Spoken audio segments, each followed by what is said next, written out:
So in humans, when you were made, a very special thing happened. Your mother and father, maybe they looked across a crowded floor. And we don't really know what chemical reactions took place when they saw each other. But we do know what happened at a biological level. And we can see here. Your dad's sperm had 23 of these little chromosomes. And they met 23 of your mom's chromosomes. And at the moment of your conception, these chromosomes intermingled. Now the chromosomes that were located in your mom's eggs, 23 chromosomes, it's a haploid cell. It was one complete set of chromosomes. Your dad's sperm is 23 chromosomes. Again, a haploid cell. But then you came, right? And this was an intermingling of all of these chromosomes. And so you ended up being a 46 chromosomed person. All 46 of these chromosomes. You are a diploid. And the only cells that your mom had and your dad had that were 23 chromosomes were your mom's eggs and your dad's sperm. And now, here is you. And every time one of your cells multiplies and then divides, what's happening is that your cells are lining up and they're dividing using mitosis. But now, when your germline cells, when your sex cells line up to make either sperm if you're a guy or eggs if you're a girl, what's happening is the homologs are lining up. And so I could sit here and try to find the homologs, and it'd be tough. We're just going to pretend we're going to line these all up.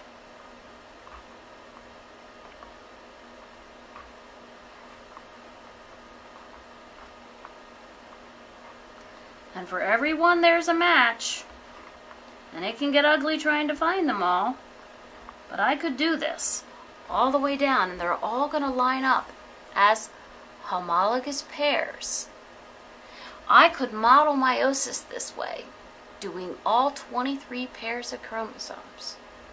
But I think we could be here till next Tuesday if I did that. So we're not going to model meiosis using a human cell. Instead, we're going to do it using a much simpler method. But this is just to remind you where you came from. Alright?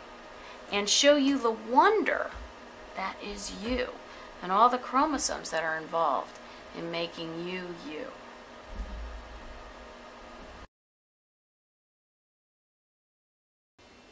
In order to talk about meiosis in the Testudo family, we're going to start at the beginning. And so here is our cell, and it's about to undergo meiosis. Before it undergoes meiosis, of course, the DNA will need to replicate. So here's Testudo, and we want to talk about 3 of the chromosomes that are important for some of the characteristics that you can see in Testudo and his family. So one of the chromosomes that we're going to talk about is this chromosome. Right? It's going to be the yellow chromosome, and you can see it in there. And as you can see, Testudo has this one gene that we've given the capital letter A, and that stands for almond. And as you can see, Testudo has an almond-colored skin. So when this replicates, and we end up with 2 strands of DNA that are joined at the centromere, of course, it's going to be, both strands are identical, 2 strands of DNA. This is now 1 chromosome with 2 strands of DNA. And that's what you'll see when the chromosome replicates. Now remember, this is 1 chromosome. There's a homologous chromosome next to it. And as it turns out, Testudo is a heterozygote for this particular gene. And his second chromosome has the recessive form. The recessive form is little a. And that actually is what gives the green color skin that you see in his wife. So here's Tracy. Tracy has the green color skin. The second trait that we're going to talk about is represented by the letter B, and that's found on the pink chromosomes. And that letter B stands for the black pattern found on the back of Testudo. Now, as it turns out, that pattern can take any shape. It might be a swirl, it might be a heart, but it's always found in black when it's in the dominant form.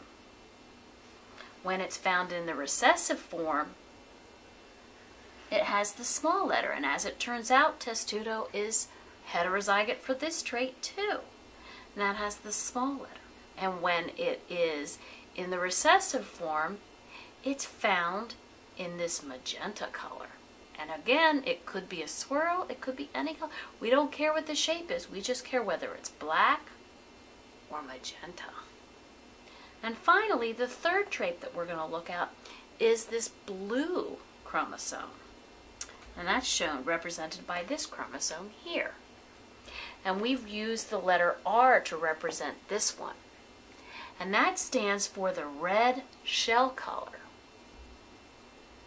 That's the dominant trait, and that's the trait that Testudo is showing. Well, it turns out Testudo is heterozygote for that too. And so here's the other chromosome, and as you can see, he's a heterozygote here.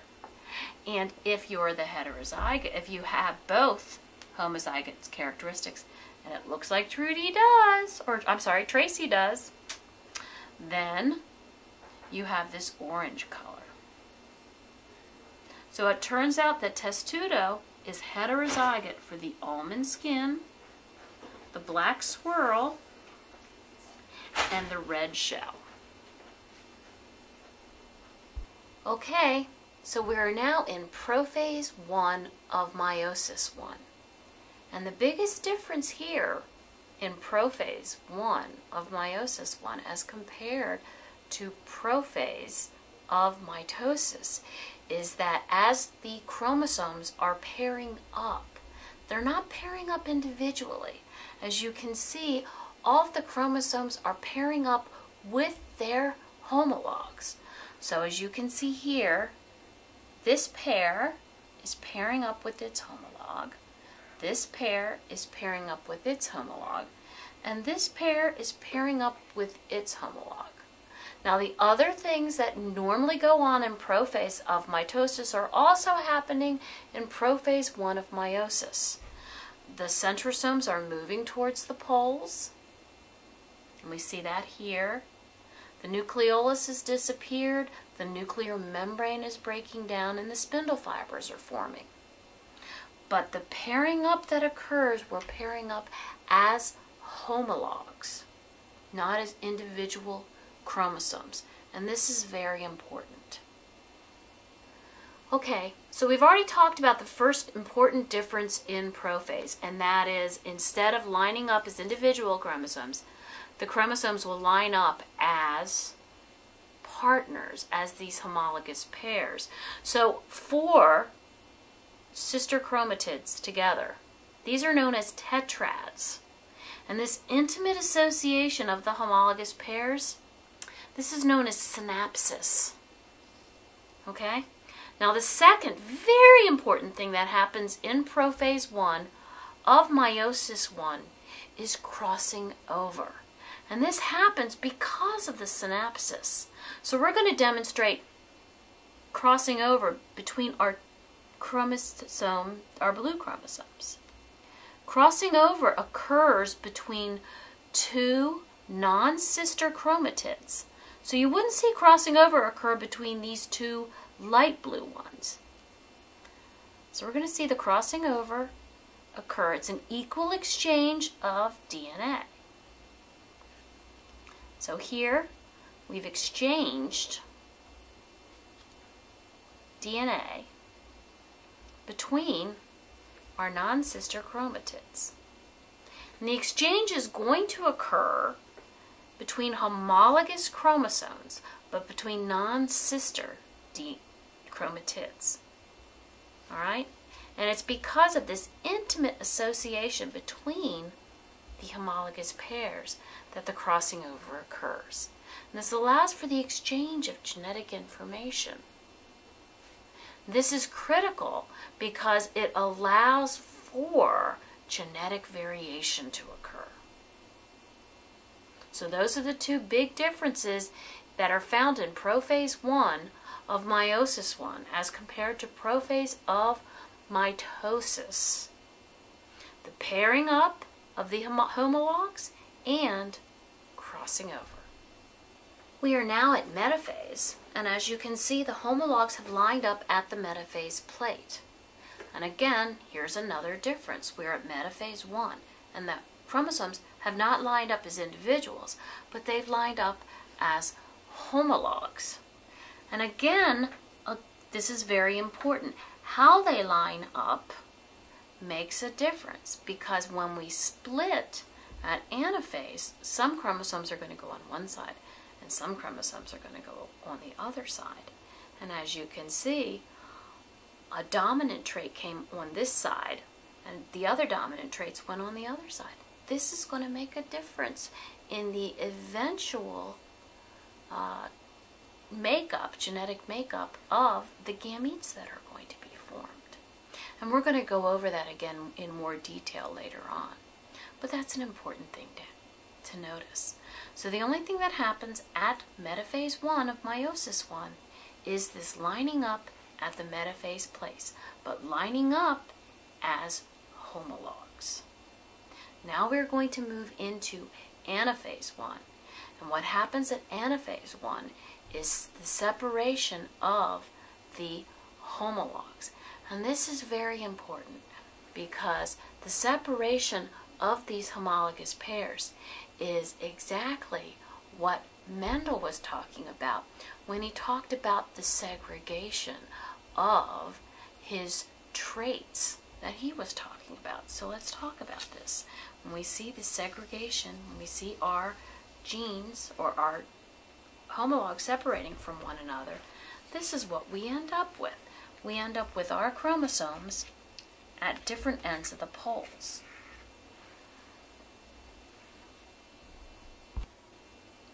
Okay, eventually, at the end of anaphase, telophase I is going to occur. And so what will happen in telophase I is we will have cytokinesis. And for many of these cells, not all the cells, but you might have the membrane reforming. You might not. It depends. You might have the chromosomes recondensing or decondensing and then recondensing. But we want to take time here to talk about these very important things that just happened. Sorry. What just happened was we had this segregation occur.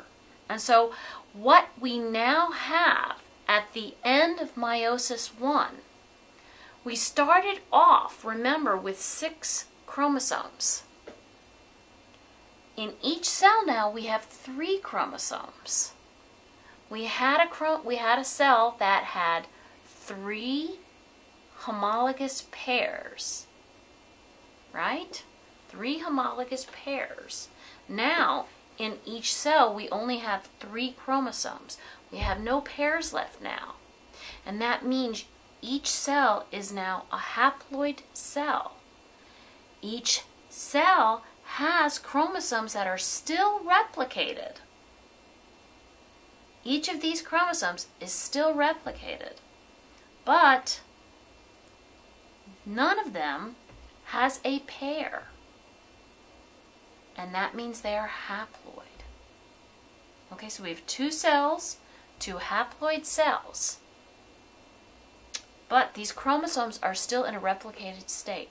And now we must go through meiosis II so that we can have them in a non-replicated state.